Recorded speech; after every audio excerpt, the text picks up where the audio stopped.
My name is Alain Murekambanze, and I'm here like an expert in aquaculture to help who is involved in making production of fish in this site. And here we are. Uh, as you have seen, we have 11 fish ponds, in which we have in 8 ponds we have Tilapia niloticus. It is the Nile tilapia, and we have also 3 ponds in which we have Clarias gariepinis or African catfish.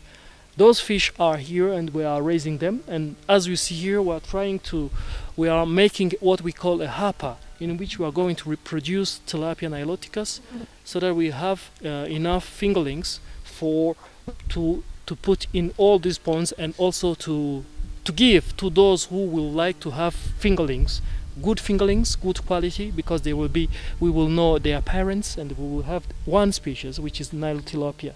And also what I would like to say is this material is a hapa. It is made in a special material for making hapas. It is not a mosquito net. It is a recognized material which is good for fish and for human consumption. No problem if the fish will be inside. And the other things is that what we have here as feed for our fish is mainly we are enhancing natural production of feed, which is used for organic fertilizers. We have here chicken manure, and we have cow dung and other pig manure and other stuff from animals, which we use to fertilize water to enhance natural feed production in the ponds. But in the same time, we give to the fish artificial feed made with local material. It means we use fish meal, we use also soybean meal, we use also corn and other stuffs like rice straw, also those ingredients to make our local feed, which is given in supplement to the fish to increase their growth. Yes, and we have also chicken manure coming from these houses which are above the ponds. This is a system which is very efficient, which at the same time is putting manure in the pond, and fish can enjoy the fertilization of the water. But at the same time, also there are feeds coming from chicken, which also come down, and fish can enjoy also that feed. And in the same area, on the same surface, we can have 2 production, and which are really integrated. It means that fish and chicken are very well doing and can be integrating and having supplementary production on the same space and using efficiently this area. Yes, and water sources is the water we are using here is a clean water, which is water coming from a source from those mountains, and the water will come from the hills and coming downstream, and we had a part of that water which we use for the need of the ponds, and the other part can go downstream for other farmers who may need that water. So this is what we are doing here.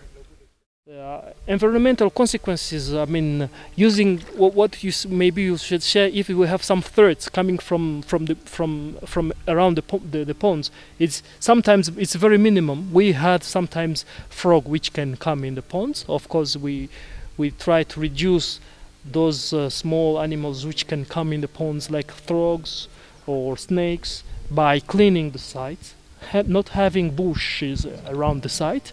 This is one of the techniques we use, and also we increase the production, the density of in each pond to make sure that we have enough sufficient fish inside, so that there will be no space for development of other species if it's possible, so that to reduce those other animals that can come in the pond. And also, as we said, the mosquitoes are not really a problem, because some people think that mosquito in the ponds like this can come and multiply. It is not true, but at the condition that in the pond there is enough fish, as we have here, we have enough fish in the ponds, and also the pond is cleaned. There is no no rubbish, no trees, nothing in the pond, so that fish can go anywhere. And tilapia and Calares gariepinus enjoys very much larvae of mosquitoes, so there is no mosquitoes reproduction can be here. We need financial support because, as you see, this is a big project. It's getting to the point where it's really hard for us to manage it, especially that we need to pay like an expert. You saw an expert here. He's an engineer in fish processing and fish farming. He went to school to Russia for that, and then we need a person like that, but we don't really have funds to pay him, but we would like him just to employ him here. His name is Art. He's from America, in Michigan. We live in the same city, and we go in the same church. And then it's kind of coming to see how we did, how we use the funds, how the funds they help us did a good job here. And then we don't only have our church, actually, which is called Covenant Christian Reformed Church, but we have also another church called the KCC Church. They also contribute so that we can succeed in this project. My goal is that I want to see people, especially beneficiaries, at least one family.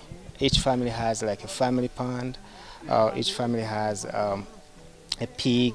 Each family has a chicken or another cow. Found it very interesting. I've never been on a fish farm before, so this is all new to me. So it's my third visit here. Yeah.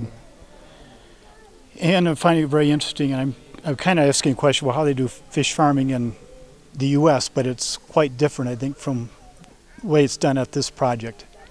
But as I view it more, it's intriguing me more and more, interesting me more and more. And I hope we can, when Lee Bear and I get back, we can spread the word and maybe get some coverage and people can more know about this. And we need some people, churches and some people that are very generous with their money, you know, who maybe have a lot of money and are willing to contribute.